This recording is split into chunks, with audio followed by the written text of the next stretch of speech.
Portland, Oregon is among the least churched parts of the country. It's a very politically progressive place, as our city leaders say. So what does it look like to proclaim the good news, to live out the good news in a holistic way in a place like that?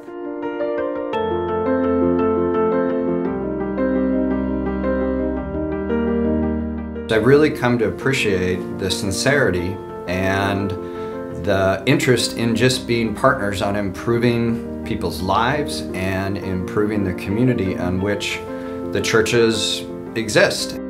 It's really allowing the church to be the church. And we're actually being viewed as a resource, which we know we are and we ought to be. People are receiving love and receiving Jesus.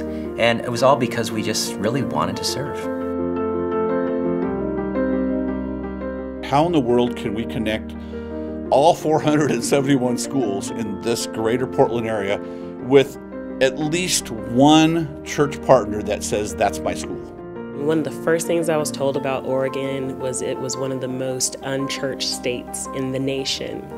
And so, to my surprise, to come and see a church working on a school campus in this community was a bit of a shocker. In these 2 years, we've been able to identify about 250 of those schools that have a church that's raised their hand and said, that one's mine. It's evolved into, years later, from an act of service to an ongoing relationship.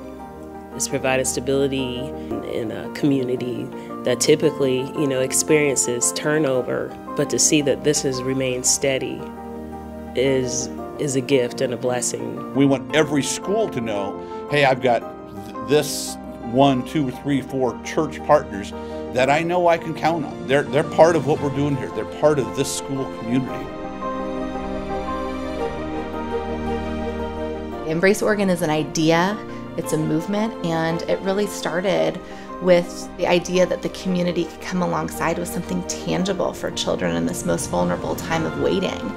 And the response that we got through this Welcome Box initiative was just so completely overwhelming.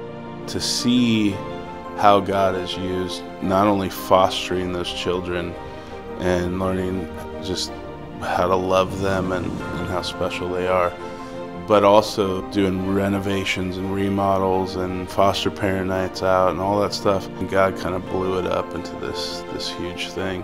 It's been incredible that less than a year later, there are 72 churches in the Portland metro area that are saying, we at some capacity are committed to shining a spotlight on the needs of child welfare.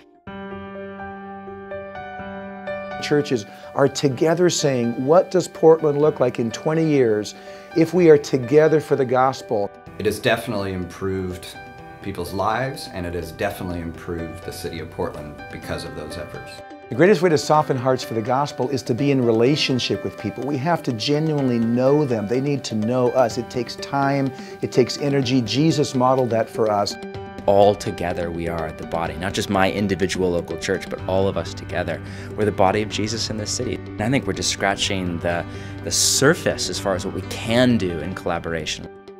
The years that it took to organize the public school kind of ministries where churches working with, it took several years to really get that running. Where foster care, it was 18 months from 3 couples, 72 churches, 18 months.